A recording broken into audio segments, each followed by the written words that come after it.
So today I wanted to go through the song mode on the PMA-5. There's a couple ways to get to the final product, but I will go through both. So let's take a look at our styles again. Style 1, we should see a loop, 1 bar, great. Just drums, and let's take a look at our style 2. Adds a little more, and continues up. It's got 4 measures. Okay. So the first thing we're going to do for song mode, come back here, song, we are going to go ahead and edit, and then we're going to erase measure for all rather than track 1, 2, 3, 4 for all measures. Hip hip hooray. Should be nothing playing here. Nada. Okay, exit, go back. So the first way to go about this is we've got those styles, nothing's playing here. We'll go ahead and go to style track up here. And then we will go to our step. And then you'll click on the plus and you're adding in a style. Notice you can add in a user or preset style of your choice.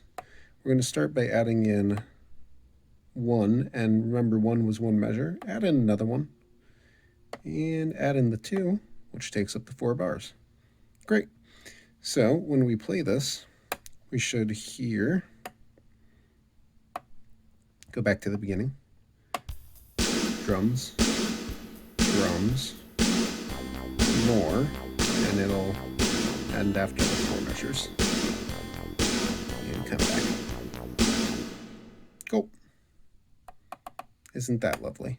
And it continued to the end of the song, which we don't have. You can set points for it to end or loop and repeat, which is also nice. We'll come to that in the events. So the other thing to notice here is when I come into step, measure 1, nothing on track 1, 2, 3, or 4. So this doesn't take up any of these 4, it takes up the style tracks, which gives us 8 possible tracks to play things on. You'll notice we had all 4 of these, all 4 of these. So with those 8 tracks, the other thing to know about the PMA-5 would be that it's 16-part multi-timbral. Now to get those other 8 tracks that you might want to play on, that requires MIDI. Without the MIDI, we are getting 8-part multi-timbral essentially. You do have access to all 28 voices, and the voices you can actually note in the exit main on the song, voice reserve. So this is all of the tracks and the voices you want to reserve for them. If you've got a part that you want to make sure it has full clarity, all the notes can be played, everything, this is how you're going to do it. Nice once you get to composing giant songs with lots of different parts. Okay, so we've got the basics of that down, and then we can go in and do it the other way just for demonstration. So what I do want to point out, we've got track 4, and it is specifically not drums. Let's go ahead and edit. Let's erase everything on this song that we just did. Nothing there, great. So the second way to go about this, we're going to go to our style. We're going to go ahead, we're on style 1, right? And we will edit and convert to song. So we can convert a style into the song 1, measure 1. What this is doing is it's literally taking the style that we have for these parts and putting it onto the song tracks. It could be nice if you want to put a style but steal something from another style and you just need to transfer the part over or double up on parts. So it does get useful. So when I do this, note that since we're converting style 1, it should transfer the drum track from drums to track 4 and nothing else. So we do this, we come over here to the song mode, and nothing plays. And you say, why? That's weird. Very specific thing about drums.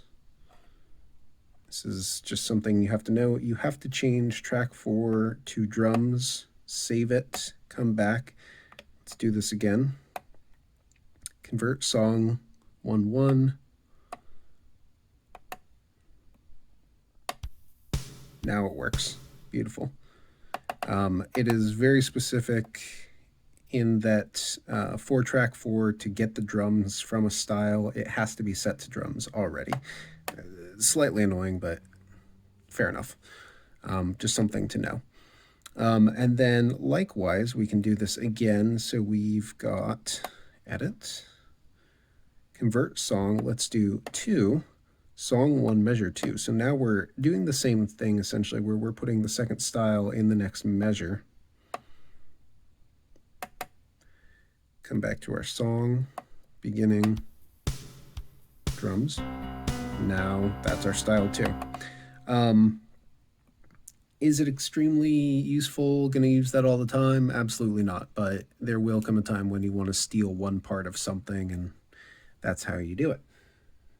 So the last thing to take note of here is if I go step, step, and I'm in the steps for a song, and edit, this is how you add events. And events are very nice. You can do things like inserting tempo changes, inserting events of modulation, volume changes, right? Panning, so you can get effects going on during your song. To kind of show what's going on, let's put in an instrument change, I think. So we've got, boom. When we come in on measure 2, we have on this track the piano. So let's put in an instrument change to show that changing. Instrument change, measure 3.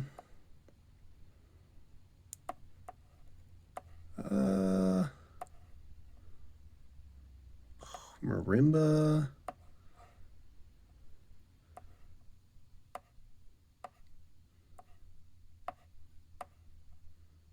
Ooh, accordion. All right. All right. Piano. And change to accordion. So you heard that take effect. That was an instrument change, which is one of the events. And you can insert all sorts of events during the song, which is a great way to change things up as it's going along, and you don't have to embed it in the style. That pretty much does it.